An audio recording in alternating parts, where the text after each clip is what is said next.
अस्सलाम वालेकुम वरहमतुल्लाहि वबरकातुहू। नाजरीन, गुज़श्ता कल मैंने यूट्यूब पे एक वीडियो डाली थी जिसमें मैंने कहा कि हम लोग अकीदा हयातुन नबी सल्लल्लाहु अलैहि वसल्लम पे बतौर दलील के जब अल्लाह के नबी का फरमान अल अंबिया अहयाउन फी कुबूरिहिम युसल्लून पेश करते हैं तो मुनकिरीन हयातुन नबी सामने से अपनी राय पेश करते हैं बजाय इसके कि वो नबी अकरम सल्लल्लाहु अलैहि वसल्लम की हदीस मुबारक को कबूल करते। तो इस पे लाहौर से एक साहब ने मुझे व्हाट्सएप पे मैसेज किया है। मैं उन्हीं का मैसेज उन्हीं के अल्फाज में आपके सामने पढ़कर अर्ज कर देता हूँ और फिर उसका जवाब अर्ज करता हूँ। कहते हैं, अस्सलामु अलैकुम वरहमतुल्लाहि वबरकातुहू। वहीदुर रहमान लाहौर से बात कर रहा हूँ। यूट्यूब पे आपकी वीडियो देख रहा था।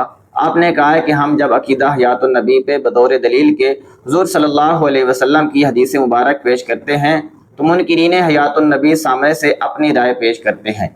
हालांकि ये बात वाक़या के खिलाफ है। हकीकत यह है कि जब हम लोग अपने अकीदे पे कुरान की आयत पेश करते हैं तो सामने से तुम लोग हदीस पेश करते हो। इसका मतलब यह है कि तुम्हारे पास तुम्हारे अकीदे पे कुरान करीम से दलील नहीं है। ये था उनका मैसेज जो आपने बेआईनी ही उन्हीं के अल्फाज में समाअत फरमाया। अब मैं इसका जवाब अर्ज करने लगा हूँ। देखें वहीद भाई, बात यह है कि जो मैंने कहा है, हम जब अकीदा हयातुन नबी पे बतौर दलील के नबी अकरम सल्लल्लाहु अलैहि वसल्लम की हदीस मुबारक पेश करते हैं तो तुम लोग सामने से अपनी राय पेश करते हो।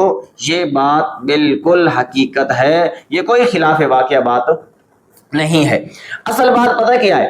असल बात यह है आपने अपने अकीदे को समझा ही नहीं है। देखें, आपका अकीदा ये है कि तमाम अंबिया कराम अलैहिमुस्सलाम बशमुल नबी अकरम सल्लल्लाहु अलैहि वसल्लम के अपने कुबूर में जिंदा नहीं हैं, और हमारा अकीदा है कि तमाम अंबिया कराम अलैहिमुस्सलाम बशमुल नबी अकरम सल्लल्लाहु अलैहि वसल्लम के अपनी अपने कुबूर में जिंदा हैं, नमाज भी पढ़ते हैं।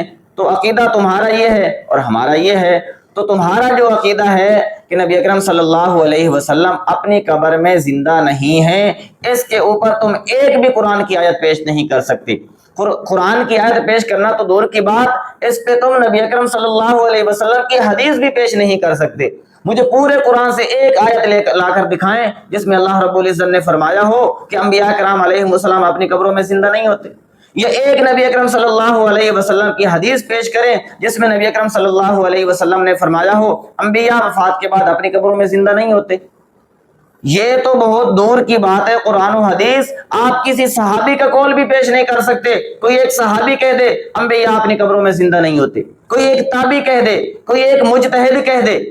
सैयदना सिद्दीक़ अकबर रज़ियल्लाहु ताला अन्हु से लेकर 1957 तक जहां से तुम्हारे इस फितना की बुनियाद हो रही है, उस वक्त तक तुम एक आलिम, एक मुहद्दिस, एक फकीह, एक बुजुर्ग, एक वली भी पेश नहीं कर सकते जिसका ये अकीदा और नजरिया हो कि अंबिया अपनी कब्रों में जिंदा नहीं होते। हाँ, अलबत्ता तुमने बात को मिक्स किया है। बात दो अलग अलग हैं। नंबर एक, नबी अकरम सल्लल्लाहु अलैहि वसल्लम की वफात हुई है या नहीं, ये अलग बात है। नबी अकरम सल्लल्लाहु अलैहि वसल्लम और दीगर अंबिया कराम अलैहिमुस्सलाम अपने कुबूर में जिंदा हैं या नहीं, ये अलग बात है। आप जो कुरान करीम की आयत पेश करते हो वो पहली बात पे पेश करते हो और वो भी सही तरह से पेश नहीं कर सकते, ये भी याद रखना। नबी अकरम सल्लल्लाहु अलैहि वसल्लम की वफात हुई है, इसके हम मुनकिर ही नहीं हैं। 1957 में जब तुम्हारा ये फितना उठा, उसके बाद उलमाए देवबंद की जो मुत्तफिका दस्तावेज तस्कीनुस सुदूर की शक्ल में आए, उसमें हजरत मौलाना शेख सरफराज खान सफदर रहमतुल्लाह अलैह ने वाज़ेह अल्फाज में लिखा है कि वफातुन नबी सल्लल्लाहु अलैहि वसल्लम एक कतई अमर है। तो नबी अकरम सल्लल्लाहु अलैहि वसल्लम की वफात का तो कोई मुनकिर है ही नहीं।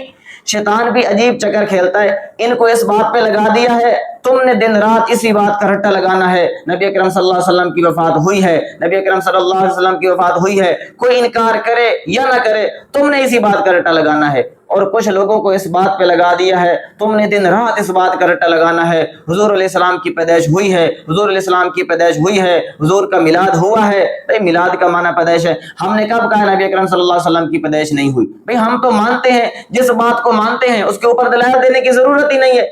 हम तो मानते हैं नबी अकरम सल्लल्लाहु अलैहि वसल्लम की वफात हुई है, जब हम मानते हैं तो इसके ऊपर तुम्हें दलाइल देने की जरूरत ही नहीं है। और अगर तुम दलाइल की बात भी करो, मैंने पहले अर्ज कर दिया है, ہم نبی اکرم صلی اللہ علیہ وسلم کی وفات کو مانتے ہیں، لیکن یاد رکھنا اگر کوئی نبی اکرم صلی اللہ علیہ وسلم کی وفات کا انکار بھی کر دے تو اس کے اوپر بطور دلیل کے نہ تم قرآن کی آیت پیش کر سکتے ہو نہ تم اللہ کے نبی کا فرمان پیش کر سکتے ہو۔ بھائی قرآن کب نازل ہو رہا تھا؟ جب نبی اکرم صلی اللہ علیہ وسلم اس دنیا میں حیات تھے۔ قرآن کریم نبی اکرم صلی اللہ علیہ وسلم کی حیات ہی میں مکمل نازل ہو گیا۔ جو ہے تم پیش کرتے ہو انک میتون و انہم میتون، اس کا تم مفہوم عوام کے سامنے غلط پیش کرتے ہو۔ بھائی اگر قرآن کریم یہ کہے نعوذ باللہ کہ نبی اکرم صلی اللہ علیہ وسلم کی وفات ہو چکی ہے تو یہ آیت نازل کس پہ ہوئی ہے مجھے یہ بتا دیں۔ اگر اللہ کے نبی یہ کہیں کہ میری وفات ہو چکی ہے تو پھر یہ تکلم کون کر رہا ہے، یہ بات کون ارشاد فرما رہا ہے، یہ بتا دیں۔ تو نبی اکرم صلی اللہ علیہ وسلم کی وفات پہ نہ تم اللہ کا قرآن پیش کر سکتے ہو نہ اللہ کے نبی کا فرمان پیش کر سکتے ہو۔ انک میتون و انہم میتون میں نبی اکرم صلی اللہ علیہ وسلم کی موت کا وعدہ ہے، وعدہ موت ہے کہ آپ کو موت آنے والی ہے، باقی کب آئی اس کا ذکر قرآن کریم میں نہیں ہے اور اس کا ذکر نبی اکرم صلی اللہ علیہ وسلم کے فرامین مبارکہ میں بھی نہیں ہے۔ نبی اکرم صلی اللہ علیہ وسلم کی وفات پہ جو دلیل ہے وہ سیدنا صدیق اکبر رضی اللہ تعالیٰ عنہ کا فرمان مبارک ہے۔ صحیح بخاری شریف میں سیدنا صدیق اکبر رضی اللہ تعالیٰ عنہ فرماتے ہیں من کان یعبد محمدا فإن محمدا قد مات۔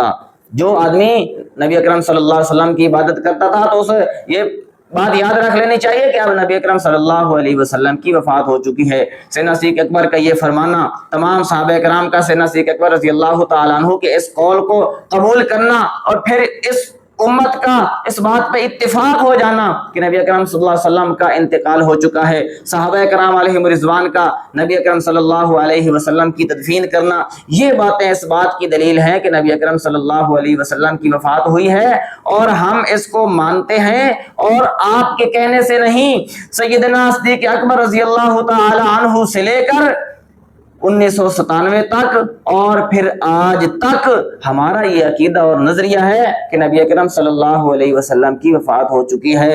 آپ بات کو آگے لے آئیں کہ نبی اکرم صلی اللہ علیہ وسلم وفات کے بعد اپنے قبر میں زندہ ہیں یا نہیں ہیں، اس کے اوپر آپ بات کریں اور اس کے اوپر نہ آپ کے پاس اللہ کا قرآن ہے نہ اللہ کے نبی کا فرمان ہے نہ امت میں سے کسی اہل علم کا 1957 سے پہلے آپ کے پاس کوئی قول ہے۔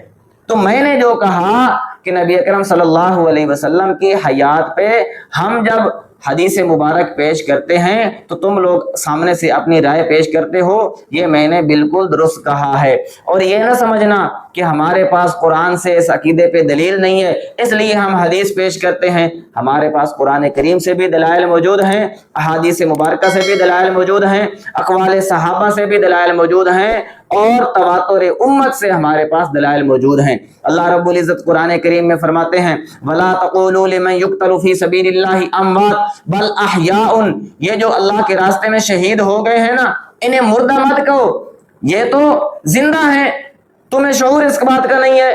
تو شہید جس کو شہادت کا رتبہ بھی نبی اکرم صلی اللہ علیہ وسلم کی وجہ سے ملا ہے، اگر وہ زندہ ہے تو پھر انبیاء کیسے زندہ نہیں ہیں؟ تو یہ اب آپ کہیں گے دیکھیں جس میں نبی کا تو نام نہیں ہے، آپ کے علماء بھی اس بات کو مانتے ہیں کہ آپ اس سے دلالت النص کے ذریعے سے نبی اکرم صلی اللہ علیہ وسلم کی حیات ثابت کرتے ہو۔ تو اتنی بات تو ثابت ہو گئی کہ حضور علیہ السلام کی حیات قرآن سے ثابت ہے، یہ الگ بات ہے بذریعہ عبارت النص ہو یا بذریعہ دلالت النص ہو۔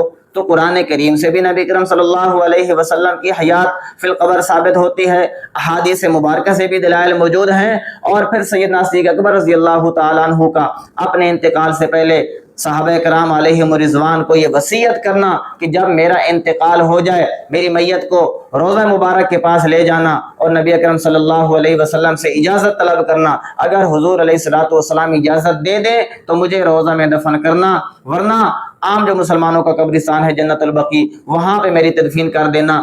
اس کا کیا مطلب ہے؟ سیدنا صدیق اکبر رضی اللہ تعالیٰ عنہ کا کیا عقیدہ تھا کہ نبی قبر میں نہیں سنتے؟ ان کا عقیدہ تھا کہ حضور علیہ السلام قبر میں سنتے ہیں، تبھی تو وصیت فرما رہے ہیں کہ حضور علیہ السلام سے اجازت طلب کرنا، اور پھر تمام صحابہ کرام کا اس وصیت کے اوپر عمل کرنا بھی اس بات کی دلیل ہے کہ سیدنا صدیق اکبر کا یہ عقیدہ بھی درست ہے، نبی اکرم صلی اللہ علیہ وسلم اپنی قبر مبارک میں زندہ ہیں اور سنتے ہیں۔ تو میرے بھائی بات کو اچھی طرح سے سمجھ لینا چاہیے، اس کے بعد کوئی کمنٹس کوئی میسج وغیرہ کرنا چاہیے۔ اللہ رب العزت ہم سب کو درست بات سمجھنے کی توفیق عطا فرمائے۔ جزاکم اللہ خیرہ۔